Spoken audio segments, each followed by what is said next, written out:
আমার ছোট রাজপুত্রের প্রথম জন্মদিন। সবাইকে ছেড়ে ঘরোয়াভাবে ছোট্ট একটা আয়োজন করলাম। তারপরেও মজার মজার সব রান্না করেছিলাম। কি কি রান্না করেছিলাম সেটা তো দেখাবো। হ্যালো এভরিওয়ান, আসসালামু আলাইকুম। কেমন আছেন সবাই? 10ই মে 2024 সৃষ্টিকর্তার কাছ থেকে আরো একটি উপহার পাই আমার সাফির সোনাকে। আলহামদুলিল্লাহ, আমি সবসময়ই চিন্তা করি যে আমি সবচেয়ে বেশি সুখী মানুষ, কারণ মা হওয়ার সুখটা আমি পেয়েছি। মা হওয়া যে কত সুখের, কত আনন্দের, এটা আসলে বলে বোঝানো যায় না। দেখতে দেখতে একটা বছর পার হয়ে গেল, কখন পার হয়ে গেল বুঝতেই পারলাম না। পিঠাপিঠি দুইটা বাবু, অনেকেই বলে যে আমি সামলাতে পারবো না, তাদের টেক কেয়ার করতে পারবো না, কিন্তু মাশাল্লাহ আমার বাচ্চা দুইটা যে এত ভালো, ওরা আমাকে একটুও জ্বালায় না। মাশাল্লাহ, আমার ছোট্ট সোনাকে অনেক কিউট লাগছে। আমার জান বাচ্চার জন্য সবাই বেশি বেশি দোয়া করবেন, সে যেন অনেক বড় মানুষ হয়, দুইটা বাচ্চাই যেন মানবিক ভাবে বেড়ে ওঠে। আমি এটাই আসলে সবার কাছে প্রত্যাশা করব এবং চেষ্টাও করব। সারাদিন একা হাতে অনেক কিছুই রান্না বান্না করেছি, তো আমরা সন্ধ্যার দিকে কেক কাটবো। আমাদের সবচেয়ে কাছের মানুষ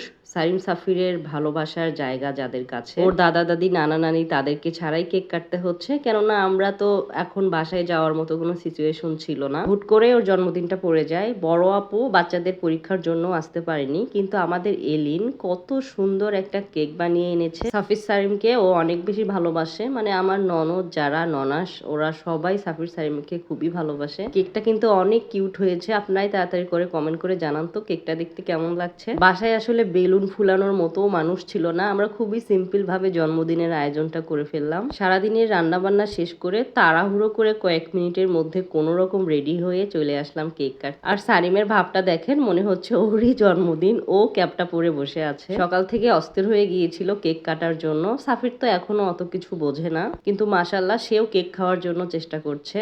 শ্বশুর বাড়িতে ওদের জন্মদিন পালন করলে মা সারাদিন রান্না বান্না করে, আর আমি কেক কাটার আগের মুহূর্তে সাজুগুজু করে রেডি হয়ে কেক কাটাকাটি করি।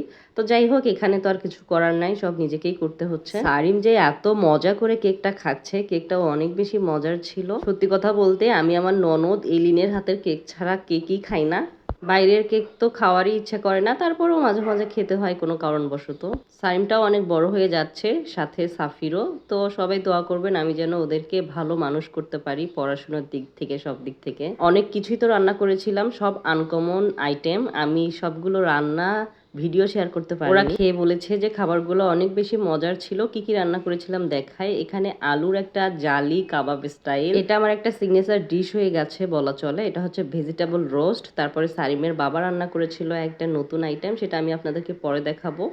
মুরগির মাংস, পোলাও, মাছও রান্না করেছিলাম। সাফিরের জন্মদিন পায়েস করব না তা তো হয় না, তাড়াহুড়োর মধ্যে একটু পায়েসও বানিয়ে নিয়েছিলাম। একা হাতে বলতে গেলে বেশি নাস্তা পানির আয়োজন আমি করতে পারিনি। খাওয়া দাওয়া শেষে আমার বাসার হেল্পিং হ্যান্ডের জন্য প্লেট সাজাচ্ছিলাম। তো ওর একটা ছোট্ট বাবু আছে, কেক সহ সবগুলোই অনেক বেশি করে দিয়েছিলাম। সারিমের বাবা বলেছে আরো একটু বেশি করে দাও, যেন তৃপ্তি নিয়ে খেতে পারে। আমারও কথাই সেটা, যাকে খাওয়াবো একদম তৃপ্তি সহকারেই খাওয়াবো।